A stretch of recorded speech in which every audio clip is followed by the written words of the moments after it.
Assalamualaikum warahmatullahi wabarakatuh. Salam rimbawan. Saya Panduga Lampangestu dengan nomor pokok mahasiswa 1914 191005, mahasiswa jurusan Kehutanan, Fakultas Pertanian, Universitas Lampung.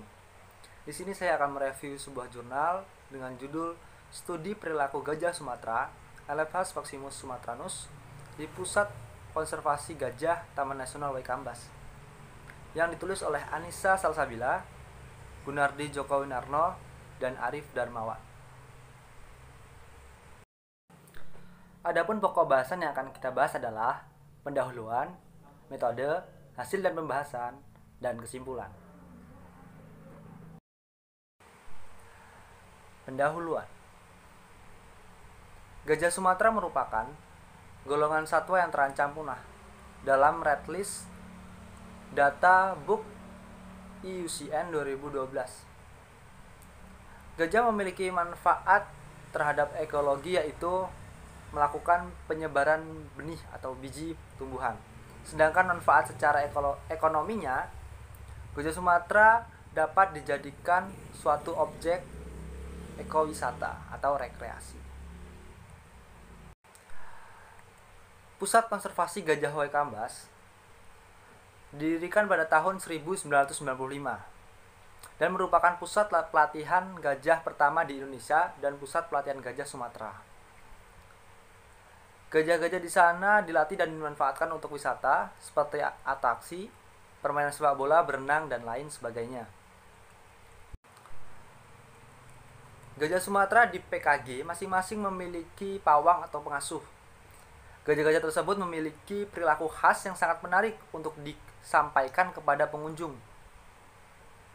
Umumnya, wisatawan yang datang ke TNWK masih belum memiliki informasi yang banyak terkait perilaku gajah yang ada di PKG.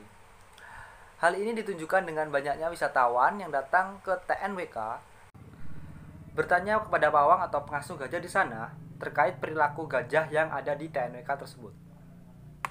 Oleh karenanya, penelitian studi perilaku gajah ini penting dilakukan untuk memberikan wawasan terhadap wisatawan di PKG. Tujuan penelitian ini untuk mendeskripsikan perilaku gajah berdasarkan jenis kelamin, umur, asal penangkapan, dan lama pendidikan, serta menganalisis perilaku gajah untuk mendukung kegiatan ekowisata di Pusat Konservasi Gajah Waikambas. Metode. Penelitian dilakukan pada bulan Juli hingga Agustus 2017 di Pusat Konservasi Gajah Taman Nasional Waikambas, Lampung Timur.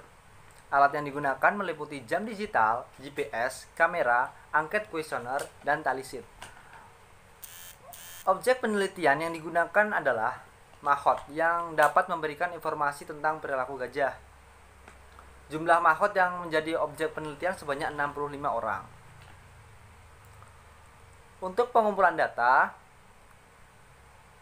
dilakukan dengan menggunakan metode wawancara, interview, dan pengisian kuesioner. Analisis perilaku harian gajah dilakukan secara deskriptif dengan cara membandingkan perilaku gajah satu dengan lainnya. Seringkali beberapa perilaku gajah secara individu tampak berbeda dengan lainnya berdasarkan kelas umur dan jenis kelamin, serta asal gajah tersebut didapatkan. Hasil dan pembahasan. Gajah yang ada di PKG Waikambas terdiri dari 38 ekor jantan dan 27 ekor betina.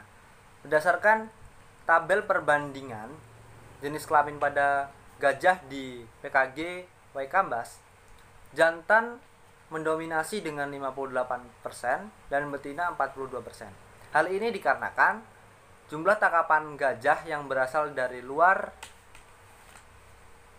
PKG Waikambas jauh lebih banyak daripada yang lahir di PKG Waikambas tersebut.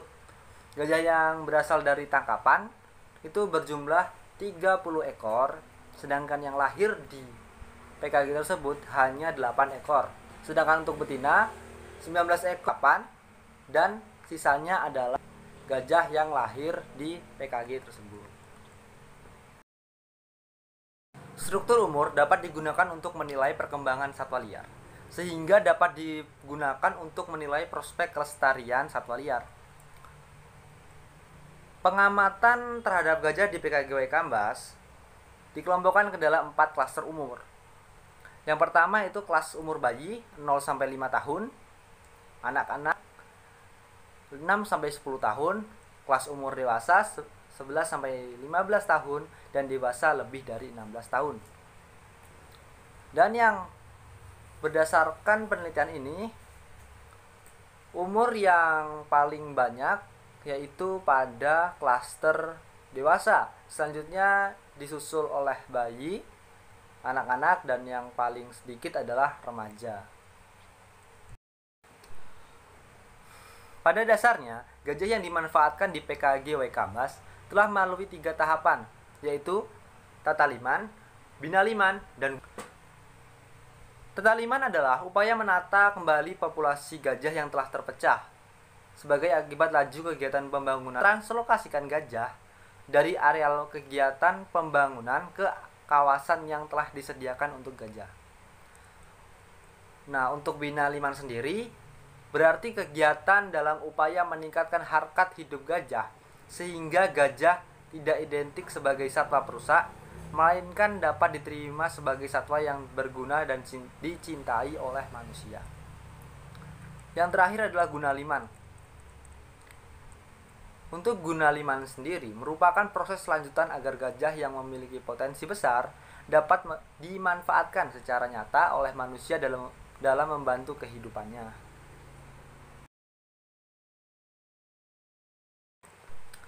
Tahapan dan latihan gajah di PKG Waikambas meliputi beberapa tahapan. Yang pertama, diadakan di rang. Merupakan proses penjinakan dan pengenalan gajah terhadap instruksi pelatih.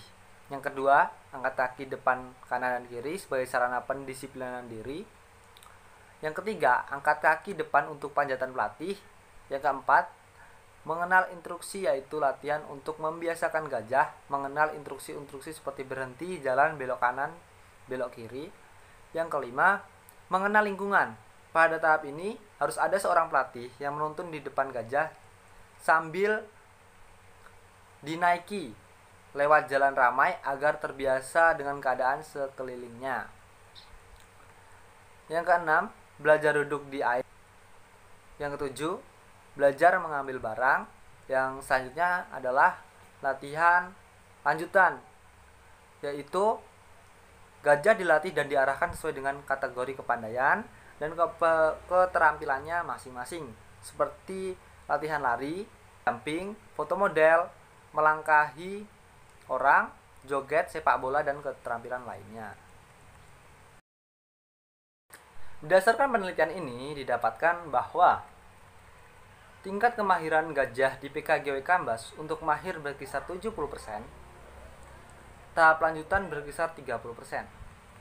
Sedangkan untuk asal kelahiran gajah, pada grafik tersebut didapatkan bahwa lahir di luar PKG sebesar 74%, lahir di PKG berkisar 25% tanpa keterangan 1%. Gajah yang lahir di PKG Waikambas pada umumnya lebih jinak dan lebih mudah dilatih dibandingkan gajah yang lahir di luar PKG Waikambas. Hal ini dikarenakan gajah yang lahir di PKG Waikambas sudah terbiasa dengan lingkungan penangkarannya sejak lahir, sehingga perilakunya akan berbeda dengan gajah yang lahir di luar PKG Waikambas. Selanjutnya, rekapitulasi perilaku khas gajah Sumatera di PKG Waikambas. Nama gajah: Agam, Milo, Robi, Salmon, Kartijah, Arni, Aries, Pleno, Dona, Alma, Heli, Randy, Rendo, Aji, Aditya, Meli, Rahmi, Rizka, Jos, dan Joni dan Desti memiliki perilaku khas senang makan. Untuk Barry, Boy, Roy, Yando, Sandy, Edwin, Ponium, dan Queen memiliki perilaku khas senang minum.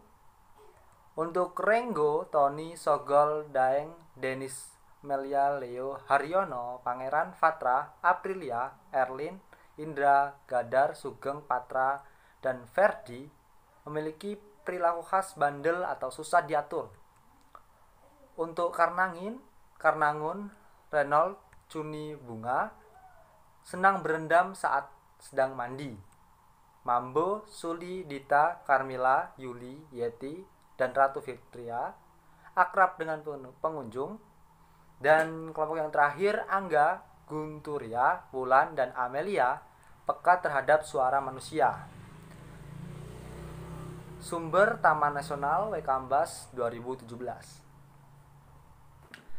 Selanjutnya adalah peta informasi keberadaan gajah di PKG Waikambas.